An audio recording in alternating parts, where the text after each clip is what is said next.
bawat pamilya. Nagmamahalan, nagbibigayan, nag-uunawaan, nagpapatawaran. Iisa ang dahilan, si Jesus ay isinilang. Kaya sa ating handaan, siya mismo at ang kanyang buhay ang una nating pag-usapan. Sa tunay na diwa ng Pasko, maraming salamat. Kung hindi dahil sa iyo, buhay ay magulo at makalat. Hindi matatagpuan ang tunay na kahulugan kung hindi mo ako minahal kahit sa panahon ng kasalanan. Ikaw ang totoo, ikaw ang tunay, ikaw ang dahilan ngayon at habang buhay. Ako ay masaya dahil kapiling ka. Ako ay masagana dahil sapat ka at higit pa.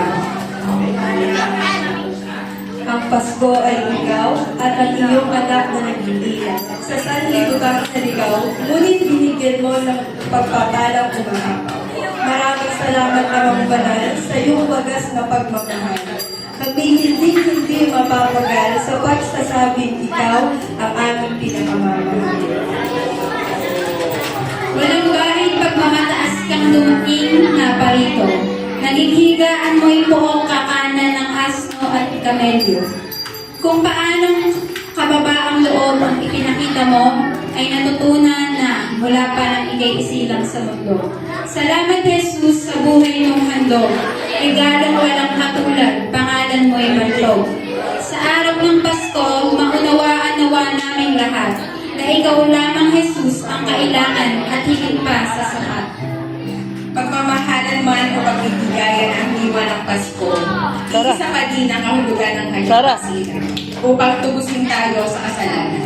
Pagmamahal sa kapwa, kailanman hindi mababago, basta pag-ibig sa Diyos ay malabo. Ang tunay na diwa ng Pasko, isinilang si Jesus na hindi mag-aarupo o sa matahalin na bahay na bato. Pinanganak siya sa sabsabang muti, hindi sa palasyong bagay sa isang hari. Ito ay simple lamang na paalala, mag-aarupong handa ay hindi mahalaga. Laging isipin at unawain sana, Pasko'y nararapat isa sa Kanya.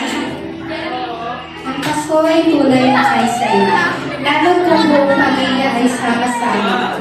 Bawat puwang sa buong tao ay nababalta ng tuwa at talagang nalilimutan lahat ng problema.